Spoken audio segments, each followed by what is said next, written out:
Hello and welcome to 7 Days of Halloween.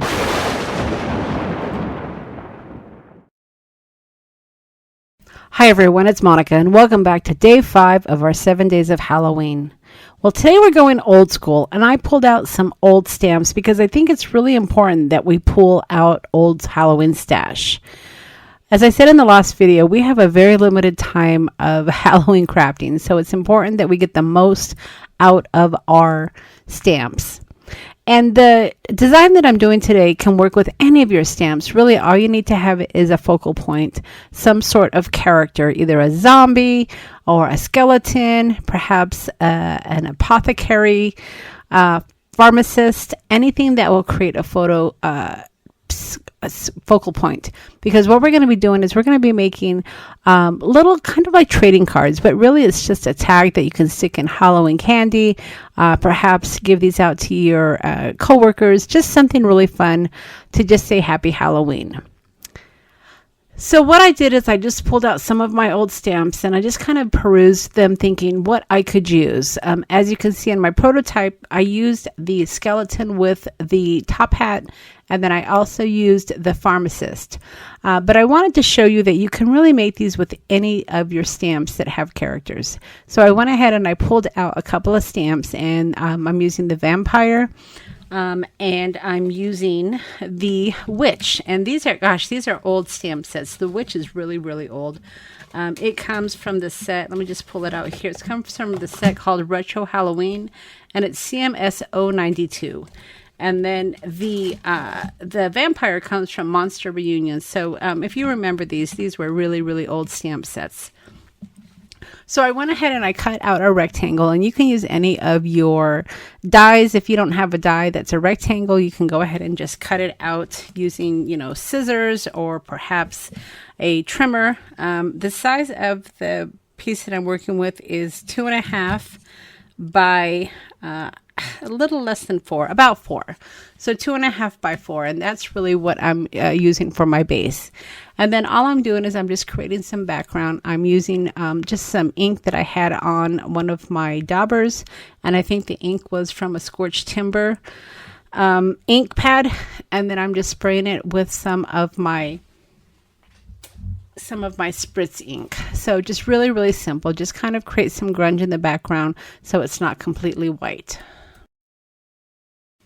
And then I'm going to bring out my Misty stamper because these stamps, as you can see, they have some areas of the stamp that is pretty dark. The witch's hair is pretty dark, and I want to make sure I get a good impression. So I brought out the Misty stamper, and I'm going to try to do both stamps at the same time here. It is going to take me a couple of tries here. I don't show you all of my tries, but if you're familiar with the Misty, you know that you can just keep stamping over and over again until you get the impression that you're happy with. Now for my little ATC cards, I am not doing any coloring on my images. I'm just leaving them just as they are stamped. But if you wanted to go a step further, you can certainly color these up. You could use your Copic markers. You can use your watercolor crayons. There's lots of ways, obviously, that you can color up your images. It just really depends on your preference. Now, if you're making a lot of these, I want to call these Halloween Valentines because that's kind of what they remind me of. They remind me of just little Valentine cards, but for Halloween, of course. So if you wanted to make several of these, you probably will not want to be coloring all of these up because they will take lots of time to color. But if you're only making a few, maybe for family members or a friend, then certainly adding a little touch of color might be kind of nice. So I kind of like the idea of Halloween Valentines. So I'm going to just call these Hallentines because I think that is a combination of both words and it just kind of makes me smile. So these forever will be known as my Hallentines. So once I have my images in place, I'm going to just go ahead and just pull from some of my smaller stamp sets. And just what you're going to want to do is just take some time, go through some of your smaller stamp sets and see what works. They don't have to all be Halloween sentiments, as you see here. The sentiment I'm using here is just going to say identification. So you can use all sorts of different small stamps with words. Pull out some of your postal stamps. Those would work as well. any identification stamps, anything that is kind of like a office-based stamp would work as well. Maybe pull out some old dates, just lots and lots of options for these Hallentines. Now, if you're not going to be coloring these up and you do want to add a pop of color, certainly you can use some colored ink for some of your words. So like, for instance, this one here, I'm stamping the word registered, and I am using red ink. So if you do want a pop of color, just pull out some of your color inks and add that splash of color onto your Hallentines. Those would work perfectly as well. And then just make it pop a little bit more. And then with some of the bigger images, like my little Dracula here, you're not going to need a lot of stamps. I think I ended up pulling out just 2 or 3 stamps to fill in the white space, and that was enough. So keep in mind, when you're looking at your focal point, you may be able to use some bigger stamps. So for instance, on the witch, you have some big white spaces right next to her hat that you'll be able to add bigger stamps. So just kind of keep that in mind when you are choosing your focal points, your images for your Hallentines. You want to kind of keep that in mind, because the more real estate you use with your character, the less you're going to have, obviously, for your little words and sentiments.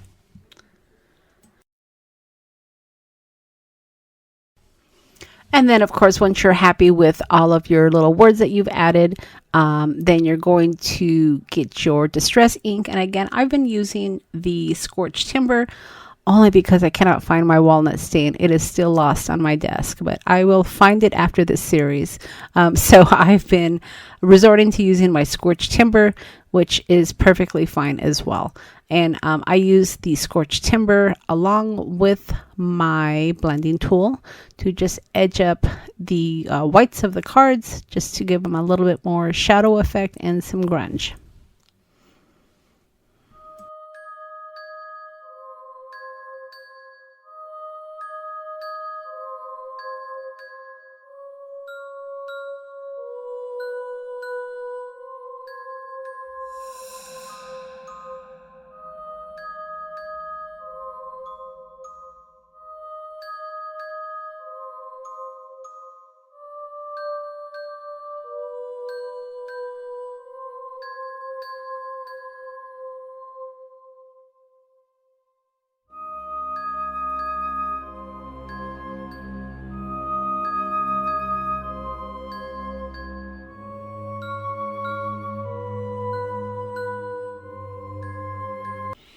Okay, so let's move on to our little witch. So because I had so much open space on the top left hand corner, I decided to go ahead and put a number. And of course, the appropriate number would be 31. I think 13 would work as well, but I went with 31. So I'm just pulling out a couple of stamps here and just making sure that they are going to fit perfectly. And then I will stamp them. Now, one thing that I have found just through experience, in the past, I thought I could just put both the 3 and the 1 together and stamp them together, but sometimes the spacing isn't just right. So I would recommend doing each number individually. First, stamp your 3 and then line up your 1 once your 3 is stamped. I just think you're going to get a better placement that way. Certainly, you can stamp them together, but I just find sometimes it's a little better to stamp them individually. I think numbers are great fillers, and even if I didn't add the number 31, you could add, different numbers. I think consecutive numbers work really well. You could easily put them down the side. If I were to do that, I probably would go with smaller numbers. But yeah, like I said, I think numbers are always great fillers. All right, so I think that looks great. Like you see here, I did decide to do the 31 in red. And now I'm going to go ahead and give my little witch a name. This is one of my smaller stamp sets as well. And the name that I think I chose here is Mrs. Elsa Grayton. Certainly a witch can be a person, right? It doesn't necessarily have to be someone that doesn't have a name. So I decided to give my little witch a name, and that is going right underneath her portrait. All right, so now that I've framed my witch, I've got my 31 on the top left-hand portion of my Hallentine, and then I have her name right underneath her. Now it's just a matter of filling in some of the white space. And as you can see, I have lots of little stamps to choose from. Several of these stamp sets I do have in the shop, and I'll make sure I link them in the description box below for you. And as you can see, they're not really Halloween stamps. They're just really little words, and they'll work great for identification cards, maybe fillers that you might be using. They're just really, really fun to have in your arsenal of crafting. So I'll make sure that I list those for you. All right, so since I had this open space on the top right hand side, I decided to go ahead and add just a little spider coming down. It is definitely a good filler. And then I'm going to add my red poison at the very top. And then I'm going to finish off using some remnant rubs. Remnant rubs have always been one of my favorites, especially the Halloween ones.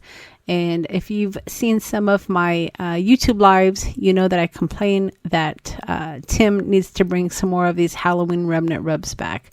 My supply is getting very low.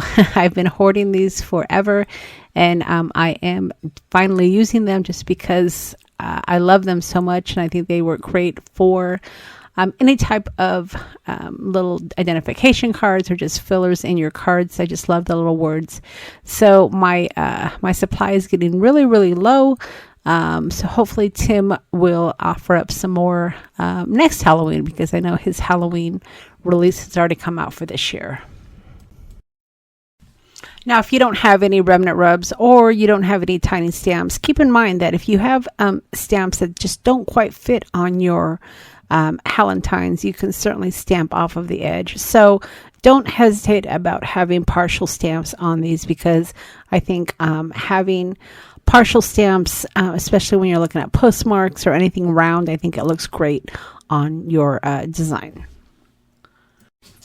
Now, if you're going to make several of these Hallentines, I would recommend doing the front portion first. So this is where you're going to have your focal point of your image, and then all of your little words and decorations, because this last part you can do in an assembly line, and you're going to want to bring out your Misty for that. So it just makes more sense to do the cover of your Hallentines first, and then once you have all of them done, as many as you're going to make, then do the last part. Okay, so once you finish the front of your Hallentine, you're going to want to go ahead and ink up the edges like I do on typically all of my cards. And again, you're going to use like a walnut stain, a scorched timber, one of your brown colors. And then you're going to really kind of go in hard with the color because you want it to really show. And then once you have those all inked up, pull out your Misty, and then let's go ahead and stamp the back. Now, my Happy Halloween stamp that I'm using is from an old set, but I will see if I can find it for you. I'm sure it's out there. It probably was created by Stampers Anonymous in the deep rubber style. So I will see if I can find these for you, because I think this set was perfect. It was my very first prototype when I decided to make this design, and I loved using the skeleton with the little top hat. So just stamp all of your cards with the Happy Halloween, and then on the bottom I did use a old date stamp for October 31st. If you don't have an old date stamp, you don't need to add it, but I thought it was a nice touch. And then, of course, if you want to add little tags like I did on my prototypes, you could do that as well. All right, that's it, guys. I hope that you've enjoyed day 5 of my 7 days of Halloween. This was a really fun make, and I hope that you do give it a try. All right, everybody. Thanks so much for stopping by, and hopefully we'll see you tomorrow for day 6. Don't forget to hit that like button, and if you have not subscribed to the channel yet, be sure to hit that subscribe button along with the little bell so you'll be notified when the new video is posted. All right, everybody. We'll see you again next time.